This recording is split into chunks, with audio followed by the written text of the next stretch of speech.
थांबा, हा व्हिडिओ अजिबात स्किप करू नका, कारण 17 ऑगस्ट 2026 हा दिवस अत्यंत विशेष आहे. यंदा पहिला श्रावणी सोमवार आणि नागपंचमी एकाच दिवशी आली आहे. पण आता प्रश्न असा आहे, आधी शिवपूजा करायची की नागपंचमीची पूजा? नागपंचमीचा शुभमुहूर्त कोणता? आणि श्रावणी सोमवारचा उपवास नेमका कधी सोडायचा? या सगळ्या महत्त्वाच्या गोष्टी शेवटपर्यंत नक्की ऐका, कारण एक छोटीशी माहितीही तुमची पूजा अधिक व्यवस्थित करण्यासाठी उपयोगी ठरू शकते. यंदाचा हा दिवस इतका खास का?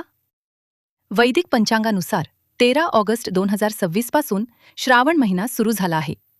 श्रावण म्हणजे भगवान शिवाची आराधना, व्रत, उपवास आणि भक्तीचा पवित्र काळ. आणि यंदा श्रावणाच्या पहिल्याच सोमवारी म्हणजे 17 ऑगस्टला नागपंचमी देखील आली आहे. म्हणूनच हा दिवस शिवभक्तांसाठी विशेष मानला जात आहे. एकाच दिवशी श्रावणी सोमवार आणि नागपंचमी? भगवान शिवांच्या गळ्यात नागदेवता विराजमान असल्यामुळे या दोन्ही पूजांमध्ये एक सुंदर धार्मिक संबंधही पाहायला मिळतो. नागपंचमीची तिथी कधी आहे? पंचांगानुसार नागपंचमीची पंचमी तिथी 16 ऑगस्ट रोजी सायंकाळी 4:52 सुरू होईल आणि 17 ऑगस्ट रोजी सायंकाळी 5:01 राहील. उदयतिथीनुसार नागपंचमी 17 ऑगस्ट रोजीच साजरी केली जाईल. म्हणून हा दिवस लक्षात ठेवा, सोमवार 17 ऑगस्ट 2026. नागपंचमी पूजा शुभमुहूर्त. आता सर्वात महत्त्वाची माहिती. नागपंचमी पूजा करण्याचा शुभ कालावधी सकाळी 5:51 ते 8:29 पर्यंत आहे. या दिवशी सूर्योदय साधारण सकाळी 6:20 वाजता आहे. म्हणून शक्य असल्यास सकाळच्या शुभवेळेत नागदेवतेची पूजा पूर्ण करण्याचा प्रयत्न करा. आधी शिवपूजा की नागपंचमी पूजा? आता तुमच्या मनातला सर्वात मोठा प्रश्न, आधी शिवपूजा करायची की नागपंचमीची पूजा?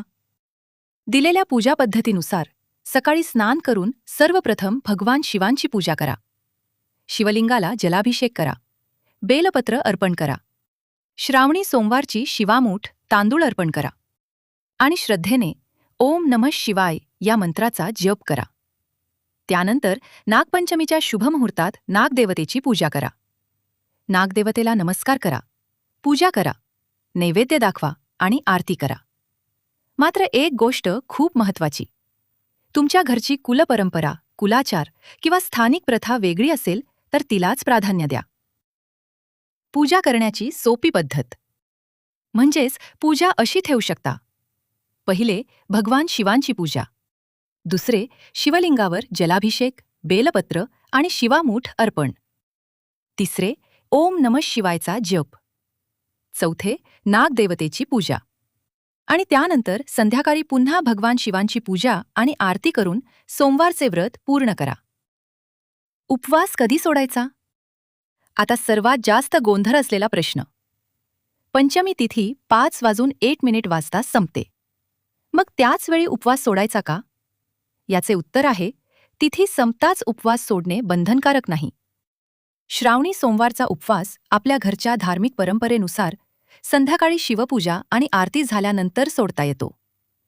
म्हणजे सकाळी नागपंचमीची पूजा करून उपवास सुरू ठेवायचा आणि संध्याकाळी शिवपूजा आणि आरतीनंतर पारणा करायचा. पारणा करताना फलाहार किंवा आपल्या व्रतपरंपरेनुसार सात्विक आहार घ्या. श्रावणात आपण भगवान शिवांकडे अनेक गोष्टी मागतो. कुणी आरोग्यासाठी प्रार्थना करतं, कुणी कुटुंबाच्या सुखासाठी, कुणी मनःशांतीसाठी आणि कुणी आपल्या अपूर्ण इच्छा पूर्ण व्हाव्यात म्हणून महादेवाच्या चरणी नतमस्तक होतं. पण महादेवाला आपल्या शब्दांपेक्षा आपल्या मनातील श्रद्धा महत्त्वाची आहे अशी भक्तांची भावना आहे. म्हणून 17 ऑगस्टला पूजा करताना घाई करू नका. मन शांत ठेवा आणि काही क्षण डोळे मिटून मनापासून म्हणा, हे महादेव, माझ्या कुटुंबावर तुमची कृपादृष्टी सदैव राहू द्या. जर ही माहिती तुमच्यासाठी उपयोगी ठरली असेल तर हा व्हिडिओ एका शिवभक्ताला नक्की शेअर करा, कारण कदाचित ही माहिती तुमच्या एखाद्या आप्ताला किंवा मित्राला देखील उपयोगी पडेल. आणि कमेंटमध्ये श्रद्धेने लिहा, ओम नमः शिवाय. महादेव तुमच्या सर्व मनोकामना पूर्ण करो.